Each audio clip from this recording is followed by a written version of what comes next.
¿Qué tal amigos? Muy buenas. Bienvenidos a un nuevo vídeo de mi canal. En este caso vamos a hacer algo muy curioso y además que no he encontrado por internet porque todo el mundo recurre a lo fácil, ¿verdad? Es decir, yo quiero tener un Docker con MySQL, pues me bajo la imagen de MySQL, comparto puerto y automáticamente accedo desde cualquier otro equipo que no sea el localhost, ¿de acuerdo? Es decir, que no sea el contenedor. Bien, me parece estupendo. Existe la imagen y obviamente esas imágenes están para utilizarlas. Sin embargo, ¿qué pasa si en un momento determinado me dicen tengo instalado una distribución de Linux en un contenedor? En este caso vamos a recurrir a Ubuntu y quiero instalar a través de un terminal interactivo dentro de esa distribución de Linux, quiero instalar MySQL, tanto el servidor como el cliente, y quiero hacer determinadas configuraciones para que ese servidor sea accesible desde otros equipos, concretamente desde todos los equipos. Es decir, no voy a discriminar una IP, no, cualquier equipo puede acceder a él siempre y cuando pues, tenga acceso a través de un usuario y ese usuario también sea accesible. Es decir, que no sea un usuario que esté limitado exclusivamente a una IP concreta o a un localhost, sino que pueda escuchar que pueda ser accesible desde cualquier IP.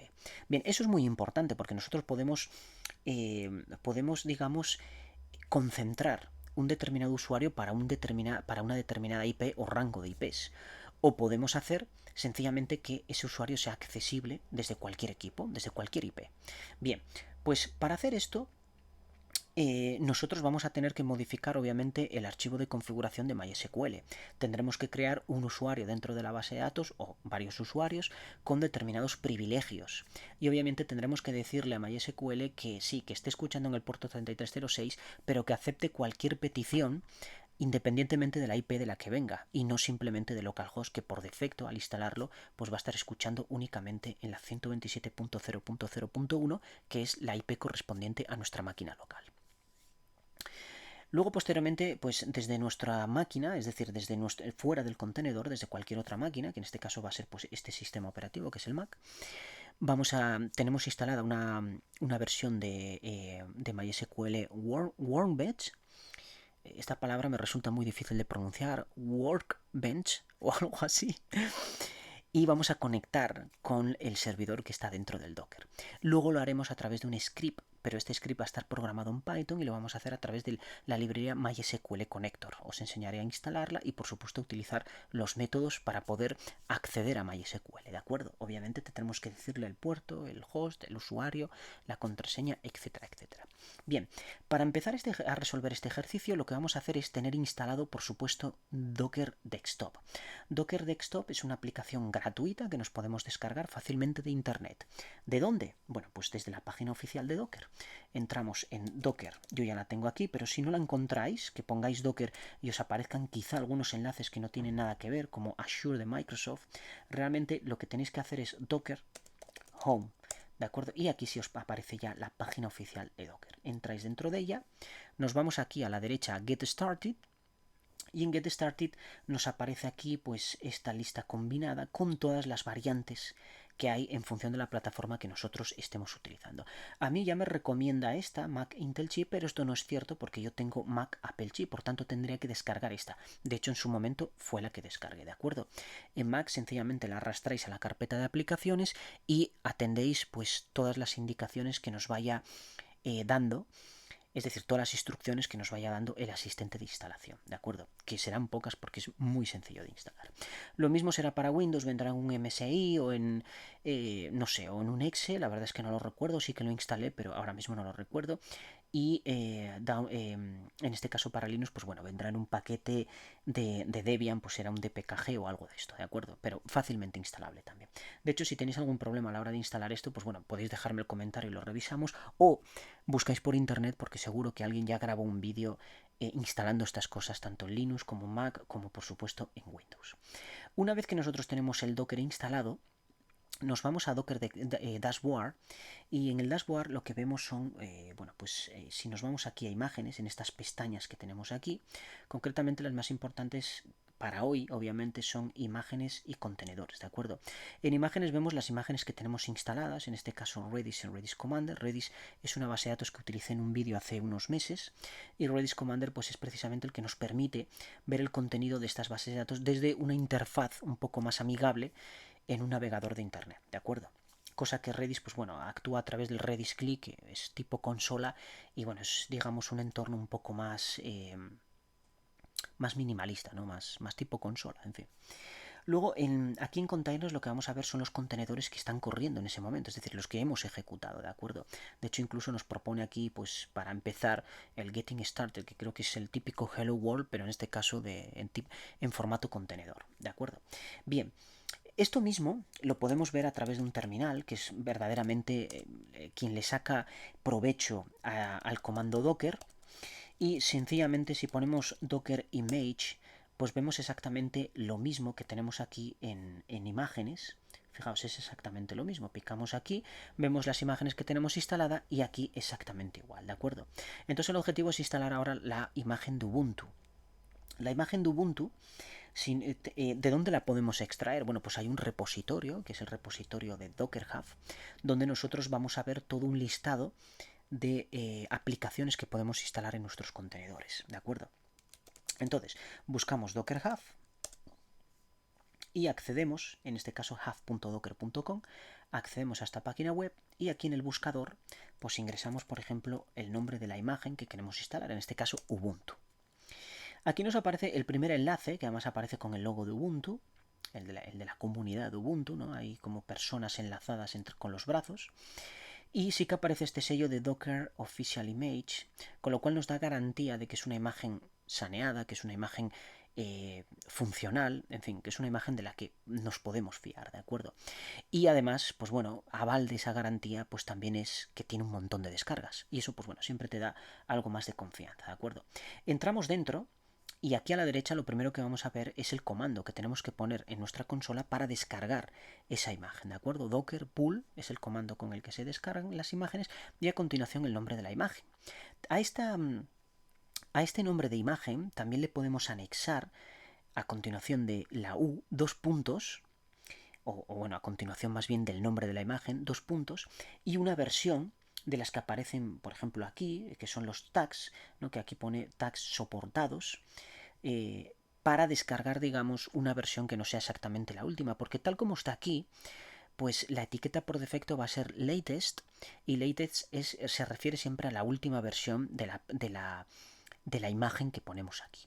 Entonces, ¿en qué versión está ahora mismo Ubuntu? Pues si entramos en la página oficial y nos vamos aquí a Download, vamos a ver que está en la 22.04. Bueno, pues esa concretamente es la versión que nos va a instalar, ¿de acuerdo? A eso se refiere con latest, es decir, la más reciente.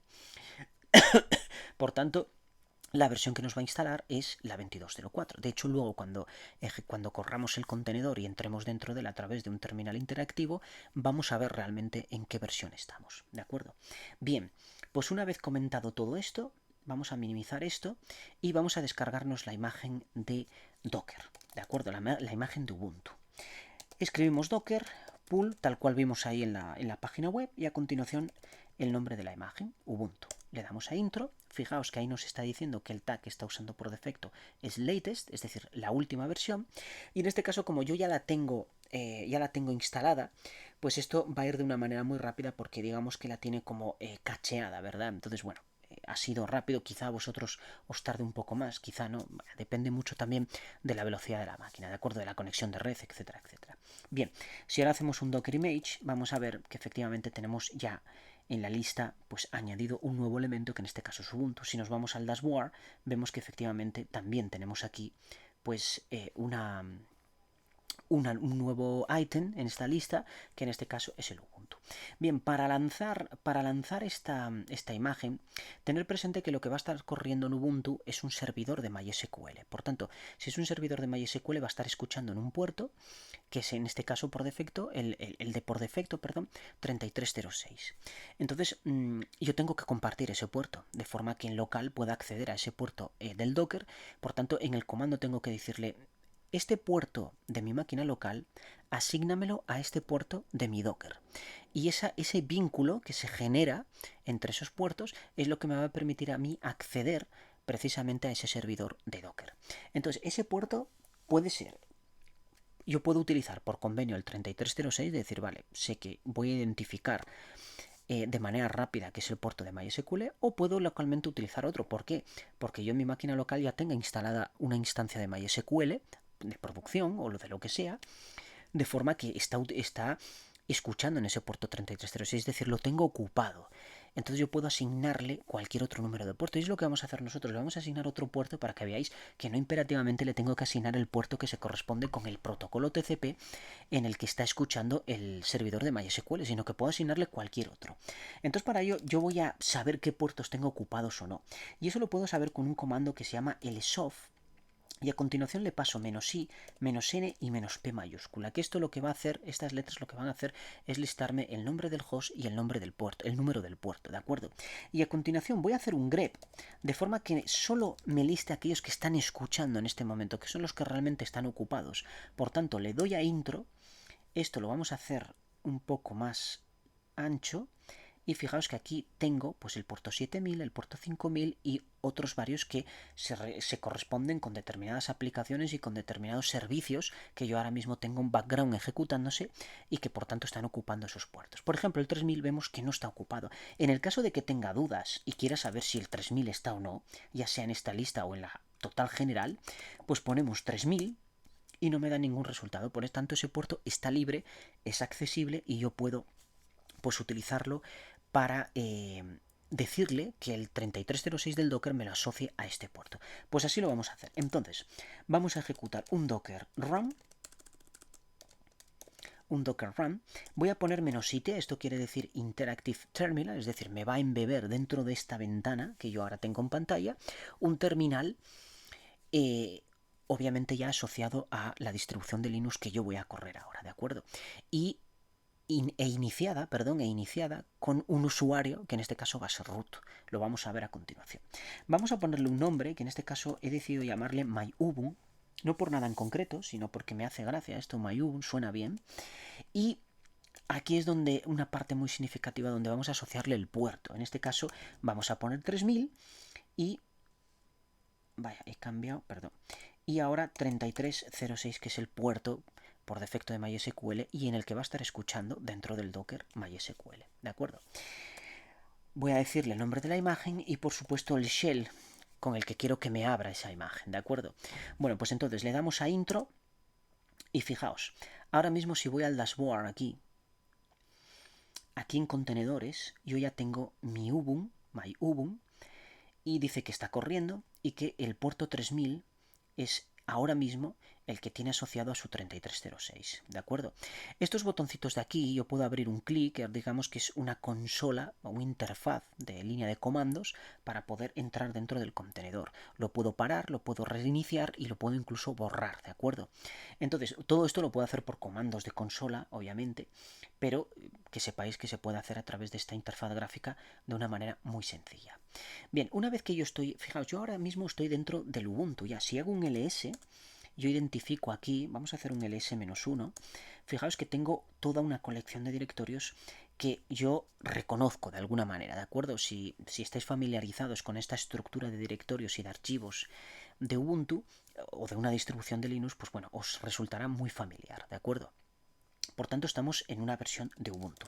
Si yo hago, por ejemplo, un whoami, quiero saber qué usuario soy, aunque ya me lo indica aquí, obviamente. Y además, este numeral de aquí pues me está indicando que soy root, si no debería aparecer otro carácter diferente. Fijaos que me dice que soy root. Si yo ahora hago un cat etc o s release, que es el archivo que me contiene toda la información relacionada con mi versión de sistema operativo, le doy a intro y fijaos que me está diciendo que la versión en 22.04 LTS, ¿de acuerdo? Que es justo la que vimos cuando entramos en la página oficial de Ubuntu, la última 22.04. Por tanto, esa imagen de Ubuntu que yo instalé lo ha hecho bien, ¿de acuerdo? Es decir, me puedo fiar de ella porque efectivamente me ha instalado la última versión de Ubuntu. Bien, pues entonces ahora, a continuación, ya que estamos dentro de este contenedor, lo que vamos a hacer es un update y a continuación un upgrade. Como vamos a ejecutar estos dos comandos seguidos, lo que vamos a hacer es enlazarlos con los dos apt-sam, ¿de acuerdo? Es decir, para que primero ejecute uno y luego ejecute el otro. Por tanto, vamos a poner apt update y voy a poner la "-y" para que esas preguntas que necesitan atención por parte del usuario no nos interrumpan la instalación, o en este caso la actualización, y luego con el ampersand voy a poner apt upgrade y voy a poner exactamente, bueno, si lo escribo bien, obviamente, upgrade y luego "-i", exactamente igual. Entonces ahora le doy a intro y lo que me va a hacer pues es eso, actualizarme esta distribución pequeñita de Ubuntu que tengo aquí instalada, ¿de acuerdo? Como veis, es una versión, las versiones que bajamos de Ubuntu es una versión reducida, digámoslo así, porque realmente tiene los comandos básicos para poder, digamos, trabajar con ella, pero por ejemplo, si yo quiero hacer una petición, una HTTP request con el comando curl, pues si os dais cuenta no viene instalado, tengo que instalarlo yo por defecto, ¿de acuerdo? Aunque creo recordar que incluso en el Ubuntu Desktop, es decir, el Ubuntu que puedes instalar en un sistema operativo y que por supuesto te puedes crear una imagen para instalarla en una máquina, el comando curl tampoco lo trae. Este tampoco lo trae. Pero, por ejemplo, si queremos saber la IP de esta máquina, pues, bueno, si lo escribo bien, tengo los dedos muy gordos, pues fijaos que nos está diciendo, esta es la IP de este contenedor ahora mismo, de esta versión de este sistema operativo integrado dentro de un Docker, ¿de acuerdo? Bien. A continuación, después de hacer esa actualización, lo que vamos a instalar es una aplicación que necesitamos. Y en este caso es un editor de texto que nos permita pues, modificar ciertos archivos que vamos a necesitar que tocar para que MySQL, por ejemplo, pues no escuche exclusivamente localhost y escuche en todas las IPs, ¿de acuerdo? Entonces para ello vamos a hacer un apt install y vamos a instalar el editor Nano, ¿de acuerdo? Que es pequeñito, es liviano, es... A ver, obviamente no es nada comparable, por ejemplo, con algo como Visual Studio Code, pero sí que es cierto que nos va a cumplir con el objetivo que perseguimos, que en este caso es editar el archivo de configuración de MySQL. Podemos ejecutar ahora Nano y si os fijáis nos abre aquí el interfaz habitual de lo que es Nano, ¿de acuerdo? Yo aquí puedo escribir, puedo, en fin, hacer determinadas cosas. Bien, nos salimos de aquí con Control X, le decimos que no queremos grabar, en este caso, borramos aquí, y ya que tenemos Nano, ahora tenemos que pasar a instalar la versión de MySQL que queremos instalar en esta distribución de Linux. Ello lo vamos a hacer con apt install y en este caso vamos a poner MySQL-server. Con este comando lo que va a hacer es conectarse al repositorio de Ubuntu, entiendo, y descargar de ahí la imagen de MySQL Server e instalarla, ¿de acuerdo? Y todas las dependencias necesarias para que el servidor de MySQL pues corra en nuestra máquina, que en este caso está dentro de un Docker. Le damos a intro. Bueno, me faltó el "-i", en este caso le decimos que sí. Y a continuación lo que va a hacer pues es bueno, bajarse toda esa información, desempaquetar paquetes y instalar definitivamente la aplicación. No va a tardar mucho, así que no lo voy a pausar porque realmente va rápido o relativamente rápido. Si tardara un poquito más, pues entonces sí que lo pausaría, pero en este caso es más que suficiente, ¿de acuerdo? Por tanto, vamos a hacer un clear aquí y ahora lo que voy a hacer es lanzar el servicio, que en este caso se lanza con Service MySQL. Bueno, hay muchas formas de lanzarlo, pero en este caso voy a utilizar Service MySQL Start, ¿de acuerdo? De forma que esto me va a garantizar de que voy a poder lanzar el servidor y ya atender peticiones, ¿de acuerdo? Luego nos encargaremos de instalar un cliente para poder interactuar con la línea de comandos y poder ya crear bases de datos, tablas, etc. Y hacer consultas, por supuesto. Le damos a intro. Y fijaos que aquí me dice Starting MySQL Database Server MySQLD. Efectivamente, esto está funcionando ya, ¿de acuerdo? Sin embargo, nos aparece un warning ahí que vamos a eliminar ahora, porque este warning lo que nos está diciendo es que no puede cambiar un directorio que no existe. Entonces, bueno, vamos a crear ese directorio y vamos a hacer un paso que es sencillo. Es simplemente lanzar un comando de Linux para hacer que este warning desaparezca cada vez que nosotros iniciemos nuestra nuestro demonio de MySQL Server, ¿de acuerdo? Eso lo vamos a hacer también encadenarlo, vamos a encadenar una serie de comandos y lo vamos a hacer a continuación porque vamos a detener el servidor porque no puede estar arrancado para hacer ese cambio, vamos a hacer el cambio y a continuación lo vamos a volver a lanzar, ¿de acuerdo? Eso en una misma línea de código. Bien, pues entonces lo que vamos a hacer es service stop primero MySQL, luego stop, y a continuación lo que vamos a hacer es usermod -d y vamos a poner /leaf MySQL y a continuación este directorio, este nombre MySQL que es precisamente el que nos está encontrando, ¿de acuerdo? Y a continuación service MySQL start. De esta manera esa advertencia va a desaparecer, ¿de acuerdo? Y es, bueno, pues es una instalación más limpia. Le damos a intro, fijaos que la está deteniendo y a continuación la está iniciando y ya no nos ha aparecido ese aviso, ¿de acuerdo? Si nosotros hiciéramos un service MySQL restart, fijaos que ahora la para, la vuelve a iniciar, hizo exactamente lo mismo que antes, ¿de acuerdo? Pero en este caso, pues ese warning ya no aparece, con lo cual, bueno, pues ya tenemos un paso más solucionado. Bien, una vez que tenemos el servicio lanzado, ahora lo que podemos hacer es instalar un cliente para poder interactuar directamente con el servidor, ¿de acuerdo? Bueno, pues entonces vamos a instalar apt install y en este caso vamos a poner MySQL client y vamos a poner el -i por si acaso nos pregunta, ¿de acuerdo? Este sí que va muy rápido. Yo creo que no nos pregunta nada, pero en este caso, bueno, por si acaso ya me adelanto yo. Y entonces ahora si yo hago MySQL, bueno, para empezar vamos a ver una cosa, vamos a ver que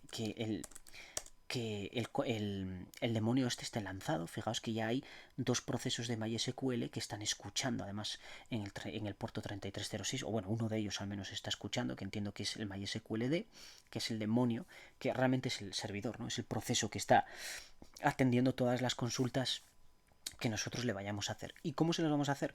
Pues a través del cliente que es MySQL. Si os dais cuenta que ya aparece pues la típica línea de comandos para saber que estamos dentro del cliente de MySQL. Entonces aquí vamos a borrar esta pantalla, vamos a hacer esto un poco más grande para que se vea mejor por pantalla. Quizá deberíamos comprimir aquí esto un poco y subir esto hacia arriba. Bien, ahí estamos. Bien, entonces otro control L para que me aparezca el cursor arriba. Bien, una vez que tenemos esto, ahora yo puedo listar, por ejemplo, cuántas bases de datos tengo ahora mismo almacenadas en mi servidor. Obviamente están las que están por defecto, ¿de acuerdo? MySQL, SYS, en fin, bases de datos del sistema. Entonces yo voy a crear una base de datos con comando create database y le voy a llamar pruebas, ¿de acuerdo? Porque es lo que vamos a hacer pruebas de conexión. A continuación voy a entrar dentro de ella y bueno, si ahora hago un show database, pues si os dais cuenta ya aparece pruebas, que es la que acabo de crear yo ahora, ¿de acuerdo? Bien, entonces voy a crear una tabla que le voy a llamar usuarios, porque es lo que vamos a almacenar en ella. Y van a tener un nombre exclusivamente, porque es lo que vamos a almacenar, y por ejemplo una longitud máxima de 100 caracteres, ¿de acuerdo? Punto y coma, y si ahora hago un show tables, pues fijaos que me aparece ya la tabla usuarios.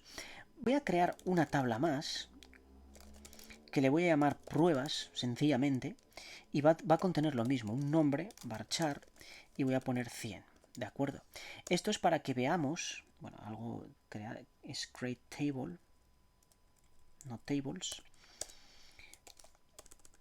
perdón, control L aquí, y ahora vamos a ver las tablas y fijaos que tengo pruebas y usuarios. Esto es para que cuando nosotros tengamos que crear un usuario, pues vamos a poder que le podemos dar acceso a la base de datos completa o a una determinada tabla en concreto, ¿de acuerdo? Entonces fijaos, vamos a ver cómo estamos de usuarios en esta base de datos. Y por tanto yo voy a hacer una selección de usuario y máquina, el host, de esta tabla de sistema, que es MySQL User, que es donde se almacenan los usuarios que tengo yo dados de alta en la base de datos, ¿de acuerdo? Y fijaos que aparecen todos estos, que son tema de sistema, y aparece root, que es el administrador, pero que este usuario solo es accesible desde la propia máquina. Es decir, no es accesible. Yo si quiero acceder a este usuario desde otra máquina que no sea localhost, no voy a poder, ¿de acuerdo? Está restringido. Bueno, eso está bien como seguridad de que el administrador solo pueda acceder desde esa máquina y no se externalice digamos, los permisos de este usuario. Sin embargo, si yo quiero acceder a MySQL Server, necesito un usuario. Y para crear un usuario yo tengo que necesitar un usuario que sea accesible desde el exterior, no solo desde localhost. Entonces, para hacer eso tengo que crear un usuario, darle unos privilegios y a continuación asignarle un host que no sea localhost, sino que sea cualquier equipo. Bueno, pues eso es lo que vamos a hacer. Fijaos, yo voy a crear un user, create user, que le voy a llamar, en este caso le voy a llamar José Manuel como yo, voy a poner la arroba y a continuación aquí viene la clave. Con el tanto por ciento le estoy diciendo que este usuario sea accesible desde cualquier máquina, ¿de acuerdo? Porque si yo aquí pongo localhost, este usuario será accesible única y exclusivamente desde la máquina en la que está el servidor. Pero no quiero eso, quiero que sea accesible, porque si no, no puedo acceder a él. O podría ponerle una IP, es decir, la propia IP de la máquina que va a hacer una consulta a este. Pero en este caso le voy a poner todas para no complicar esto más. Y a continuación voy a poner identified by y le voy a poner la contraseña, que le voy a poner la misma, José Manuel, ¿de acuerdo?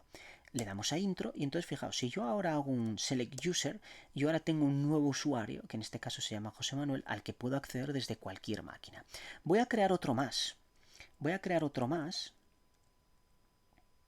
que no sé por qué me ha desaparecido. Bueno, lo escribo otra vez. Create user, en este caso le voy a llamar, vamos a llamarle local y voy a poner la arroba y le voy a decir que solo sea accesible desde localhost. Esto es para que veáis la diferencia que hay entre, porque no quiero utilizar root, entre José Manuel, que es accesible a todos, desde cualquier máquina, y este que solo va a ser accesible desde localhost.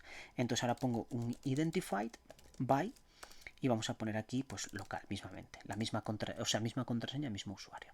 Le damos a intro, hago un select user y ahora tengo dos usuarios nuevos, local, que es accesible solo de localhost, y José Manuel, que es accesible desde cualquier máquina. Vamos a asignarle ahora permisos. Entonces, grant all, y le voy a decir privilege on, y voy a decirle José Manuel arroba, en este caso el tanto por ciento, y voy a decirle que sea, no va el usuario ahora, va la pruebas, que es la base de datos, punto, y entonces yo aquí puedo ponerle asterisco de forma que sea accesible a todas las tablas que contiene la base de datos prueba o sencillamente a usuarios. Yo quiero que acceda a usuarios nada más, no quiero la otra tabla que creé, porque realmente la creé precisamente para que veamos cómo el usuario José Manuel va a ser accesible, va a acceder exclusivamente a esta tabla, ¿de acuerdo?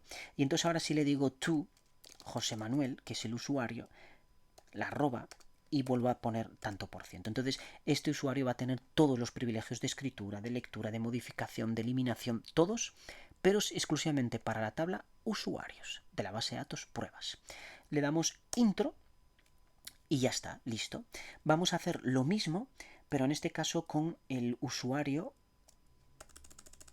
local, pertenece a localhost, y en este caso yo a este le voy a dar que tenga acceso a todas las tablas, ¿de acuerdo? Porque como puedo acceder directamente, bueno, aquí podría poner, en vez de pruebas podría poner asterisco y podría acceder a todas las bases de datos contenidas independientemente del usuario que las haya creado, ¿de acuerdo? Bien, pues entonces ahora le doy a intro y ya tengo dos usuarios con diferentes privilegios, ¿de acuerdo? Bien, yo me voy a salir de aquí. Y fijaos, voy a entrar MySQL-H localhost, voy a entrar como José Manuel, ¿de acuerdo? Perdón, tengo que poner U, José Manuel, -P para que me pida la contraseña. Entro como José Manuel y automáticamente si yo hago un show database, solo tengo accesible a pruebas y bueno, obviamente information schema que siempre va a estar ahí, ¿de acuerdo? Pero fijaos que tengo pruebas. Si yo ahora hago un use pruebas y le digo show tables, fijaos que solo me muestra usuario cuando yo sé que en esta base de datos hay dos tablas, ¿de acuerdo? Vamos a entrar como local, vamos a entrar MySQL -h localhost -u. Bueno, creo que localhost no necesito ponerlo, que con poner -u local y a continuación -p, entonces le pongo local, efectivamente. Y ahora, si yo pongo show database, accedo a la misma base de datos, la selecciono y a continuación hago un show tables. Y fijaos que aquí sí tengo acceso a las dos tablas, ¿de acuerdo? Es decir, tengo privilegios para acceder a las dos tablas. Por tanto, bueno, yo ya he creado mi estructura y ya le he dicho, oye, mira, estos usuarios, este no es accesible, el otro es accesible desde el exterior, perfecto. Yo ahora si intentara conectar, obviamente me va a decir que nanay. ¿Por qué? Porque no le he dicho a MySQL que esté escuchando desde cualquier otro, o sea, que pueda escuchar cualquier IP. Entonces yo me salgo de aquí y ahora voy a hacer un nano barra etc MySQL conf y MySQL de conf. Este es el archivo de configuración que yo tengo que editar, ¿de acuerdo? Doy intro y entonces me bajo para abajo y fijaos, tengo que, bueno, aquí tengo donde puedo configurar el puerto, ¿de acuerdo? Y aquí exactamente es donde yo puedo modificar esto y borrar, decirle que no quiero que sea 127.0.01, sino que quiero el 0 aquí y el 0 aquí. Y esto le está diciendo que escuche desde cualquier IP, desde cualquiera, ¿de acuerdo? Podría sustituirlo por un asterisco y obviamente pues sería exactamente lo mismo, pero bueno, en este caso lo voy a dejar así porque me gusta más, ¿de acuerdo? Entonces, control X, le digo que sí grabe y le doy a intro. Entonces fijaos, yo si ahora, teniendo este contenedor lanzado, me voy a MySQL Womberge y trato de conectar. Me voy a crear aquí una nueva conexión. Le voy a llamar, por ejemplo, voy a conectar con José Manuel, creo que ya lo tengo, voy a llamarle JM, así. Entonces le digo, efectivamente, que entra en localhost en la 127.0.0.1, el puerto va a ser el 3000 y el usuario va a ser José Manuel. ¿De acuerdo? Le doy a hacer un test connection y me dice que no va a conectar. ¿Por qué no va a conectar? Bueno, no conecta por lo siguiente. Era la prueba que yo quería hacer. Bueno, para empezar, yo tendré que asignarle aquí el usuario, pero debería pedírmelo él cuando hago un test connection. Y sin embargo me dice que no conecta. Principalmente porque dice que leyendo no sé qué, bueno, conexión perdida, en fin, da un error ahí que nos es totalmente irrelevante, pero en este caso, ¿por qué no conecta? Yo le dije a MySQL que estuviera escuchando desde cualquier IP, pero no reinicié el servidor. Entonces, a ver, el demonio de MySQL o el proceso de MySQL que controla MySQL lee el archivo de configuración una sola vez, que es la vez que nosotros lanzamos por primera vez el servicio, pero luego ya no. Entonces, si yo lo modifico, esas modificaciones no son efectivas hasta que yo no reinicie el proceso. Entonces, tengo que poner service MySQL restart. Y de esta manera, ahora lo para, lo vuelve a iniciar y automáticamente sí que ya voy a poder conectar desde el exterior. Ahora, si hago un test connection, me dice que satisfactoriamente se hizo la conexión a MySQL. Le doy a OK, entonces le doy OK y fijaos que tengo aquí mi versión JM. Entro dentro y tengo acceso a la base de datos pruebas y al mismo tiempo tengo acceso solo a la tabla usuarios, ¿de acuerdo? Yo aquí podría hacer, bueno, pues podría hacer un select asterisco, pero en este caso como no hay nada, pues me es completamente indiferente. De hecho, puedo hacer aquí botón derecho y decirle select rows limit 1000 y me hace una consulta, que esto es lo mismo que si yo lo escribiera aquí, le daría aquí al rayito, pero en este caso como está vacía, pues no va a encontrar absolutamente nada. Bien, vamos a probar una conexión. Vamos a ver, creo que es aquí, Close Connection Tab, y vamos a probar una conexión con el servidor, con el usuario local. Entonces vamos a añadir aquí una nueva conexión, yo le voy a llamar local precisamente, y lo mismo, puerto 3000, y aquí voy a poner usuario local. Le doy a Text Connection, me pide la contraseña local, vamos a escribirla bien, le doy intro, pero me dice que falló la conexión, acceso denegado para el usuario. Porque fijaos, me está diciendo local arroba y fijaos la IP que me está poniendo. 172 y tal, que es la que sea, que en este caso es la de la propia máquina o la que sea, pero en este caso no es accesible porque solo es accesible desde la 127.0.0.1, ¿de acuerdo? Por tanto no puedo entrar en esa IP. Perfecto. Bueno, una vez que tenemos, bueno, obviamente si probara con root pues exactamente lo mismo porque solo es accesible desde localhost. Cancelamos esto, entramos en nuestra conexión y entonces ahora vamos a hacer algo importante. Bueno, el Docker, la parte del Docker ya la tenemos perfectamente hecha, ¿de acuerdo? Es decir, eso ya está. Entonces ahora nos vamos a ir aquí, que creo que lo tengo abierto por aquí, no, esto no es... vamos a ver, bueno, pues probablemente no lo tenga abierto. Bueno, pues da igual. Lo abro. Esto lo voy a dejar abierto. Y ahora lo que voy a hacer es iniciar el Visual Studio Code, ¿de acuerdo? Entonces, con el Visual Studio Code lo que vamos a crear es una conexión. Mira, además ya la tengo aquí, conexión. Yo he creado un archivo que se llama conexión. Y lo que voy a hacer es, lo primero, voy a ocultar esto de aquí. Y voy a cerrar esto que no me sirve para nada. Tengo aquí el archivo conexión. Bueno, esto es Visual Studio Code, que es el editor. Yo arrastré una carpeta que creé nueva que tengo en el escritorio y lo que he creado ha sido un archivo PEI. Entonces, vamos a abrir una consola.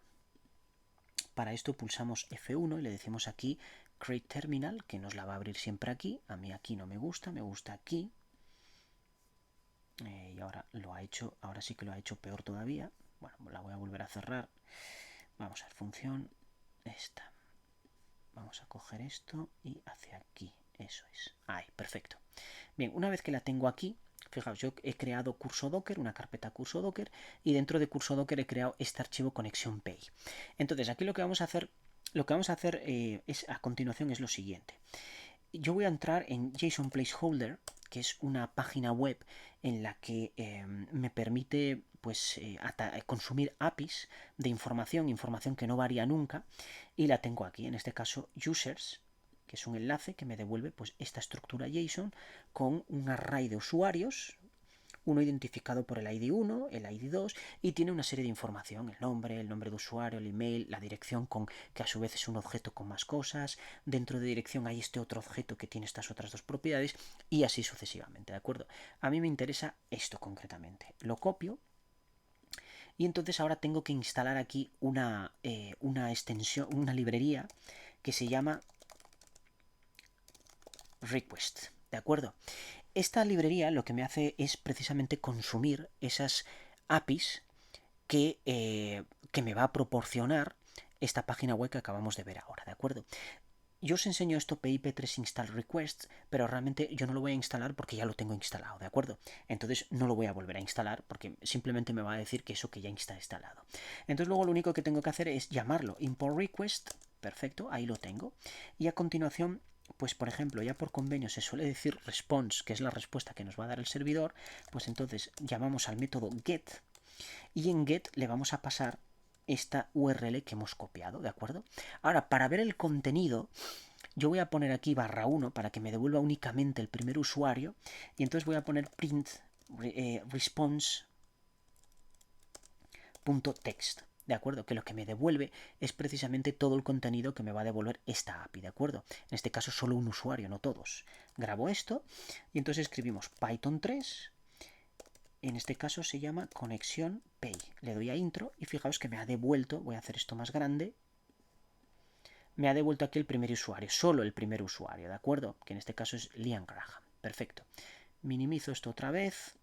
Vamos a utilizar aquí una nueva librería que va a ser import OS y lo que vamos a hacer es os.system y vamos a aquí poner el comando clear para que cada vez que ejecute este script pues me borre la pantalla, ¿de acuerdo? Ahora la voy a borrar yo manualmente, pero luego pues que ya lo haga él directamente.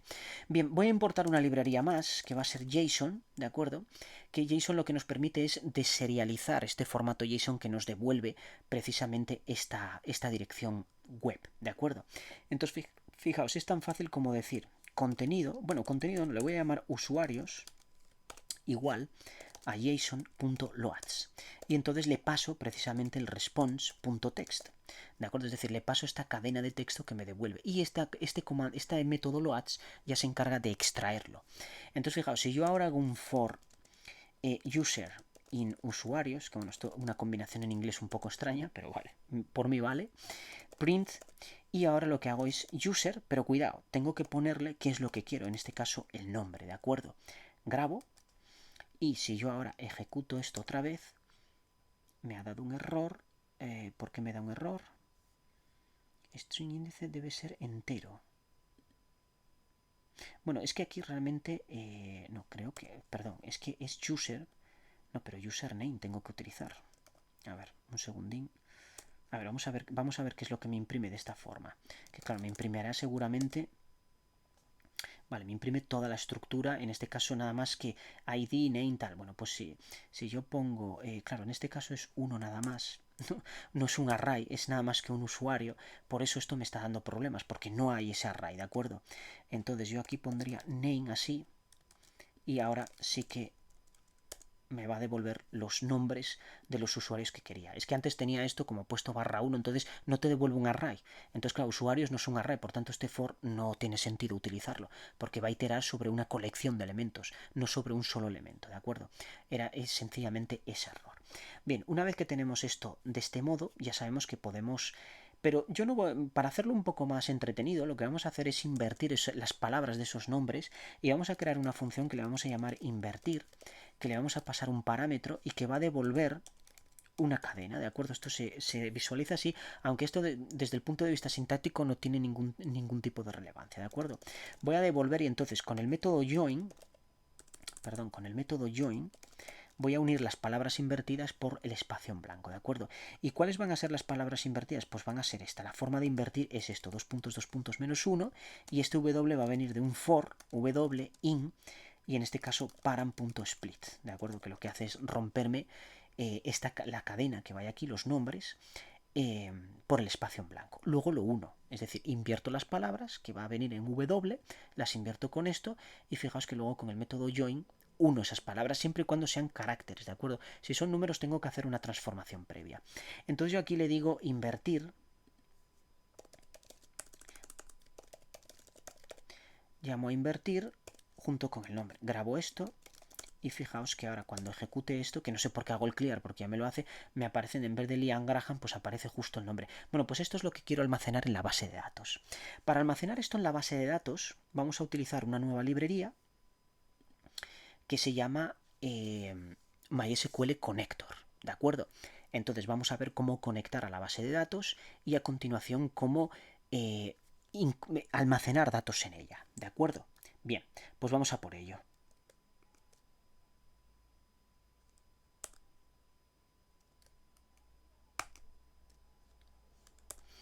Para ello vamos a utilizar MySQL Connector Import. Yo ya lo tengo instalado, de hecho podéis instalarlo de la siguiente manera. A ver, se llama MySQL.Connector, perfecto. Es PIP3 y luego es MySQL Connector Python, ¿de acuerdo? De esta manera, bueno, claro, tenéis que poner el install.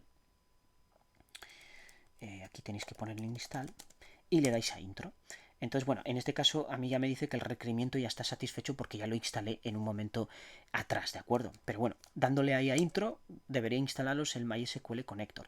Bien, una vez que yo tengo MySQL Connector, yo tengo que hacer una llamada a esta función. Entonces, me voy a cargar esto, bueno, voy a ponerlo más para abajo. Y lo que voy a hacer es, voy a llamar a cx igual, pongo MySQL Connector, .connect, que es el método que voy a utilizar, ¿de acuerdo? Entonces aquí tengo que poner varios parámetros. Primero el host. Entonces le voy a decir que sea localhost porque realmente es en mi máquina localhost donde tengo ese servicio. Voy a decirle el user, que va a ser José Manuel, la contraseña, passwd, creo que es, no sé por qué no me sale, a ver, bueno, creo que es así, o passwd, bueno, vamos a ver así, y pongo José Manuel. Y a continuación el port, muy importante porque en este caso es un puerto diferente que es el 3000, ¿de acuerdo? Entonces tenemos el host, tenemos el user, tenemos el password y tenemos el puerto. Bien, una vez que yo tengo esta conexión, entonces yo ahora lo que tengo que crear es un cursor, ¿de acuerdo? Entonces voy a llamarle cursor mismamente cx.cursor. Y a continuación yo ya puedo ejecutar a través del cursor una determinada secuencia SQL. Entonces esa lo que voy a hacer es hacerla aquí. Voy a eliminar esto. Y lo que voy a hacer aquí, voy a borrar esto de aquí. Y entonces voy a hacer cursor.execute, que bueno, no me aparece ahí, pero en este caso pondría insert into usuarios, values, y entonces aquí voy a poner tanto por ciento s, ¿de acuerdo? Y a continuación le voy a pasar aquí tiene que ser una tupla, una lista, un diccionario, lo que sea, pero tiene que ser así, de esta forma, ¿de acuerdo?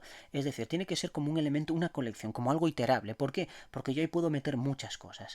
Entonces, en este caso voy a poner invertir y a continuación voy a poner user name. Y de esta manera, a ver si lo tengo bien cerrado, perfecto.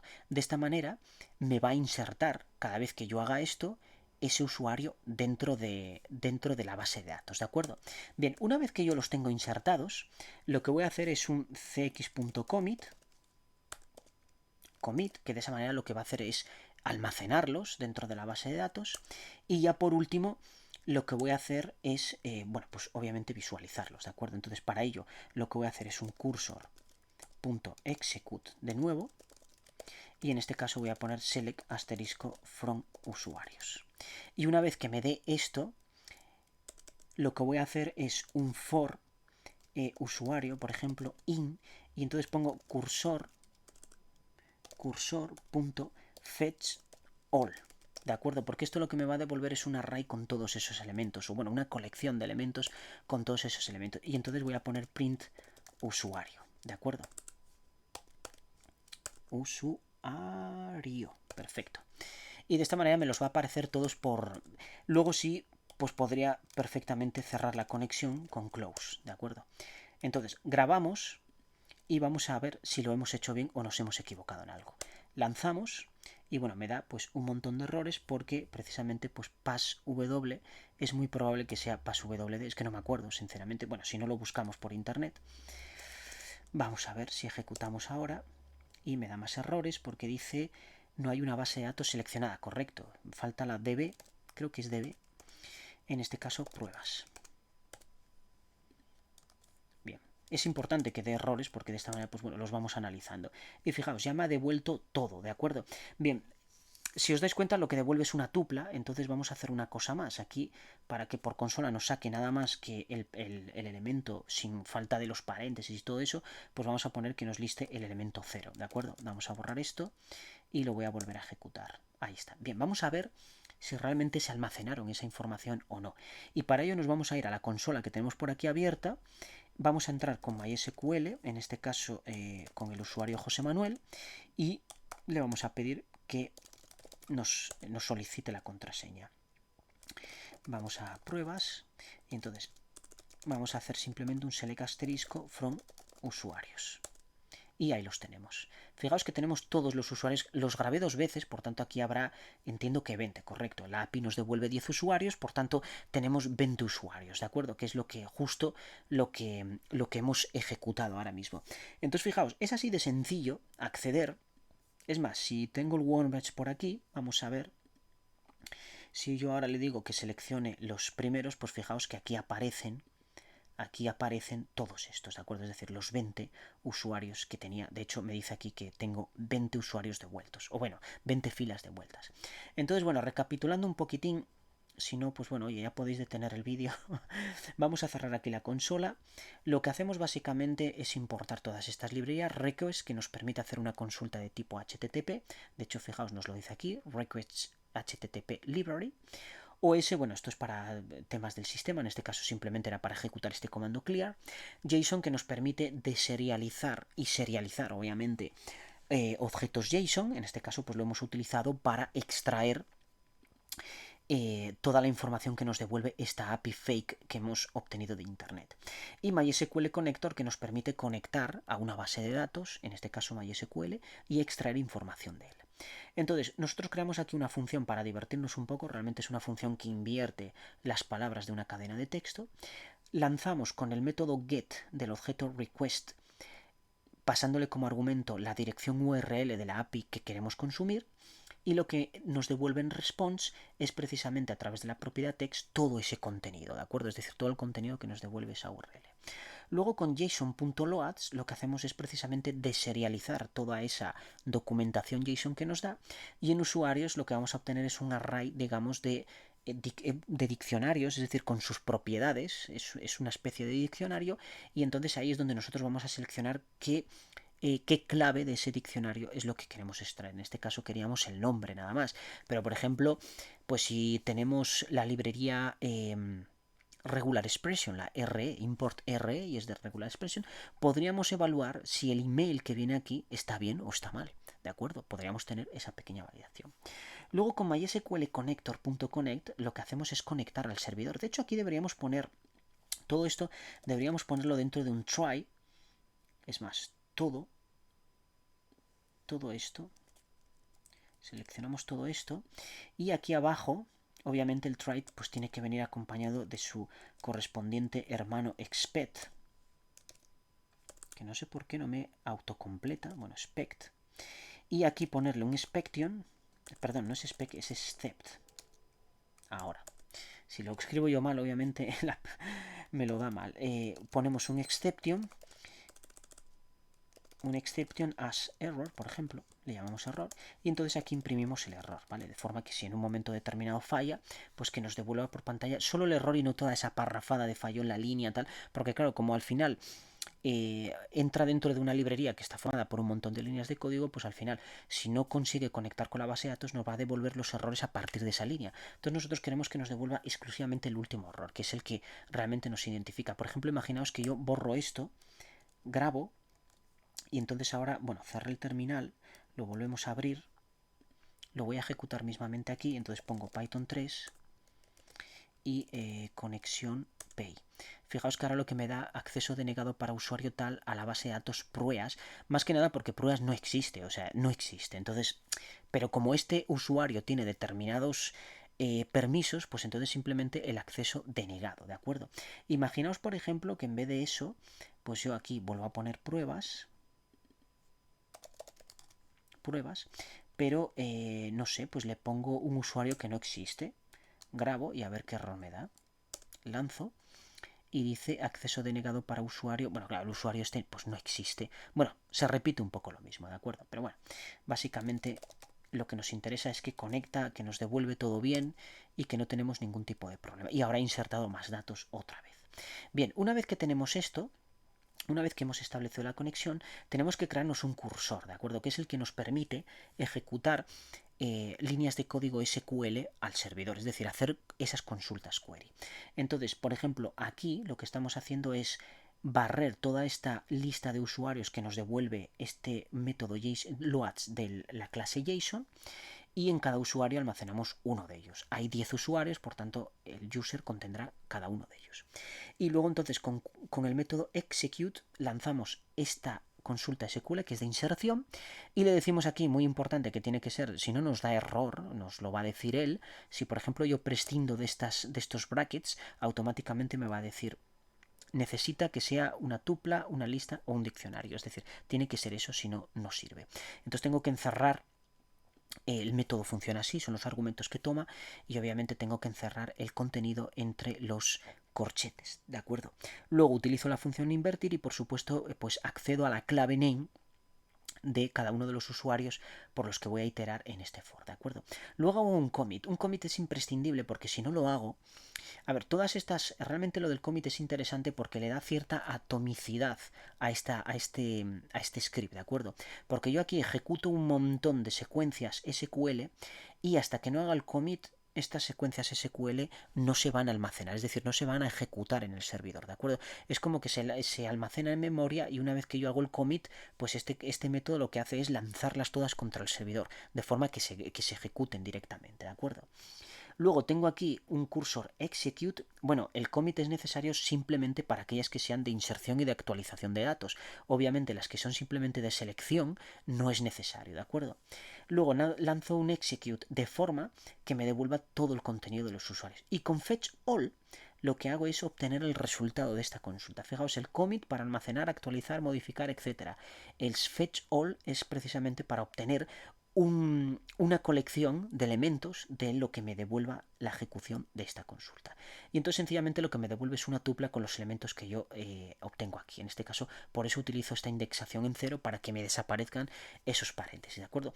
Cierro la conexión y en el caso de que, bueno, diera error cualquiera de estas líneas, pues obviamente imprimiría aquí el error que me ha dado, ¿de acuerdo? Que es una forma de identificar en que me equivoqué. Fijaos que al principio pues se me olvidó poner la base de datos, este parámetro passwd pues no lo tenía claro si era passwd o terminaba en w, porque realmente aquí pues podía ser pwd, como es en la mayoría de ellos, pues aquí bueno, es diferente, ¿de acuerdo? Bien, pues esto es todo, es decir, hemos hecho muchas cosas, hemos instalado una imagen de Ubuntu, dentro de ella hemos instalado MySQL Server y MySQL Client, lo hemos configurado para que sea accesible desde el exterior, hemos creado usuarios que unos son accesibles y otros no, obviamente, y a continuación hemos accedido a ese servidor desde un administrador de bases de datos y también desde un script utilizando Python. Por tanto, objetivo cumplido, y esto lo hemos hecho aproximadamente en una hora. Pues no está mal. El vídeo no está mal. Espero que os guste y obviamente pues que podáis sacarle algún tipo de provecho a este curso o a este vídeo en el que pues hemos seguido una línea cronológica desde la instalación de la imagen del sistema operativo pasando por el servidor y luego poder acceder de él desde otros equipos. Yo he accedido desde este mismo equipo, pero si tuviera otro equipo en esta misma red podría acceder a este Docker sin ningún tipo de problema, ¿de acuerdo? Porque está escuchando en todas las IPs. Perfecto, nos vemos en el siguiente vídeo y... y espero que os guste. Darle al like si os gusta, por favor, ayudarme a posicionarme porque es importante.